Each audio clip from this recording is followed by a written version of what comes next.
Saluton from BA. This is a Rorschach Multilateral update from the 16th of December 2025, a summary of what's going down in the world's major multilateral institutions. Beginning this week, on Monday the 15th, the United Nations Development Programme sounded the alarm at the Global Refugee Forum's review meeting. It said that even though more people than ever are forced from their homes, funding and long-term support for refugees, people who have returned, and the communities hosting them are slipping. They pointed out that investment in basic services like jobs, schools, and clinics helps people settle and reduces tension, but current contributions aren't keeping up. Meanwhile, on Sunday the 14th, President Zelenskyy said he's open to dropping Ukraine's long-held goal of joining NATO if Western nations commit to solid security guarantees. He framed this as a meaningful concession, noting that many allies have already ruled out NATO membership in the foreseeable future. At the same time, Zelenskyy firmly refused U.S. suggestions that Ukraine give up control of territory in the east. Ukraine's bid for NATO membership has been a pillar of its foreign policy, driven by Russia's annexation of Crimea and the ongoing war. While Ukraine has repeatedly framed accession as the strongest possible security guarantee, several NATO members have been reluctant to extend membership to a country actively at war, fearing direct confrontation with Russia. In related news, on Friday the 12th, the European Union moved to lock up over $200 billion worth of Russian funds held in Europe indefinitely so that member governments like Hungary and Slovakia can't block how the money might be used to help Ukraine. This step replaces the old system that required every country's approval every 6 months. EU's officials say the freeze will stay until Russia stops its war and pays for the damage it caused, and it could pave the way for big loans to support Ukraine's finances and defense. On Friday the 12th, the United Nations General Assembly overwhelmingly passed a resolution urging Israel to open up humanitarian access into the Gaza Strip and follow its obligations under international law. Backed by almost 140 countries, the measure also calls for respect for UN facilities and cooperation with aid agencies working there. Leaders from Palestine's government welcomed the vote. On Saturday the 13th, leaders from the Association of Southeast Asian Nations condemned Myanmar's military after an airstrike struck a hospital, killing at least 31 people and injuring many others. The bloc said attacking civilians and medical facilities violates international humanitarian rules and goes against their principles. Myanmar's conflict has intensified since the military seized power in a coup in February 2021, overturning the results of a democratic election and detaining civilian leaders. The country has descended into a fragmented civil war, with the military struggling to reassert control amid humanitarian crises, economic collapse, and escalating violence across multiple regions.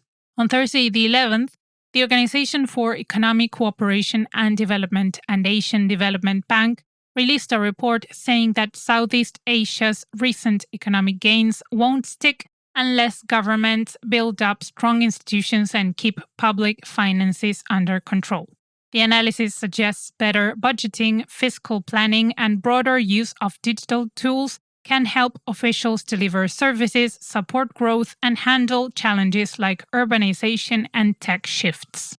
On Friday the 12th, the International Labour Organization reaffirmed its push to expand financial inclusion in Indonesia to help micro, small, and medium-sized companies, rural workers, and participants in the informal economy grow and become more stable. Officials said connecting small businesses and farmers to formal financial systems can make them more resilient, productive, and better able to manage risks. In Africa, on Sunday the 14th, leaders of the Economic Community of West African States warned they are prepared to impose sanctions on people obstructing Guinea-Bissau's return to civilian rule following last month's military takeover, which we have reported on. Meeting at a regional summit, officials rejected the junta's proposed transition timeline and demanded the release of detained political figures. The group also called on international partners to support efforts aimed at restoring democratic governance and political stability in the country.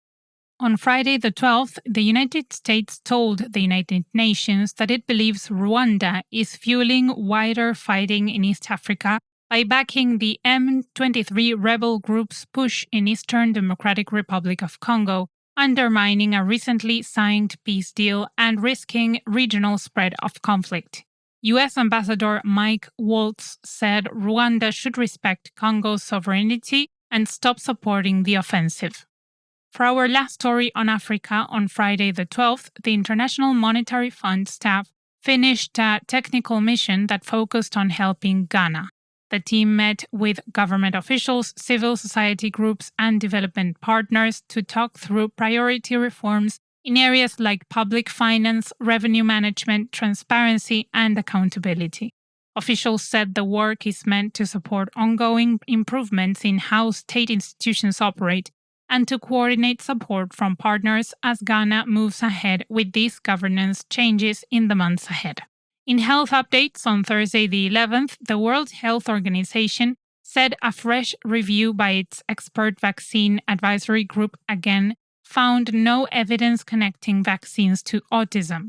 The analysis looked at decades of research from multiple countries and reviewed allegations that have circulated widely online and in public debates. The organization's officials said the findings back long-standing scientific consensus and stressed that vaccines remain safe and effective at preventing serious diseases.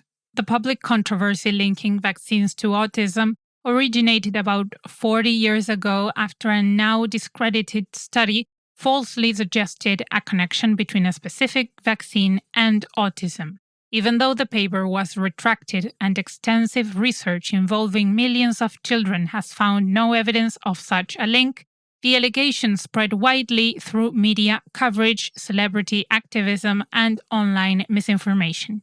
This has fueled vaccine hesitancy in some communities, leading public health officials to repeatedly emphasize the scientific consensus that vaccines are safe and that declining vaccination rates increase the risk of preventable disease outbreaks. Also on Thursday the 11th, the Pan American Health Organization urged governments across the Americas to put stronger financial protection at the center of health policy, warning that millions still struggle to pay for care. It said medical costs continue to push families into poverty or force them to skip treatment altogether. Officials called for expanded public funding, fairer health financing systems, and policies that reduce direct payments by patients. On another note, the Inter-American Development Bank approved a $250 million guarantee to support a housing finance program in Ecuador on Thursday the 11th. It was aimed at expanding access to affordable home loans. The move is designed to help the government attract private investment by lowering risk and borrowing costs. Funds raised through the guarantee will be channeled into long-term mortgages for middle-income households via local financial institutions. Meanwhile, on Thursday the 11th, the World Trade Organization released a report showing that global merchandise trade expanded in the third quarter of 2025, though the pace was lower than earlier in the year. The data pointed to continued growth in trade volumes for goods overall, with stronger demand in developing economies helping balance weaker activity in some advanced markets.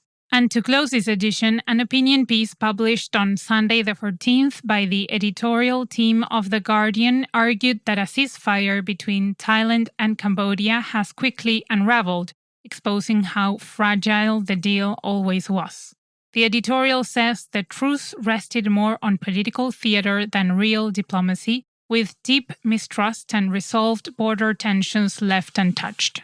Tensions along the Thailand-Cambodia border have flared repeatedly over the past 2 decades, often tied to disputed territory near historic temple sites and fueled by domestic political pressures in both countries. The opinion piece criticizes outside mediation that prioritizes headlines over substance, warning that without sustained regional engagement and serious negotiations, short-term pauses in fighting are unlikely to hold or lead to lasting stability between the two neighbors. To read the full piece, check out the link in the show notes. And that's it for this week. Thank you for joining us. Don't forget to check out our new t-shirts with the link in the show notes. See you next week.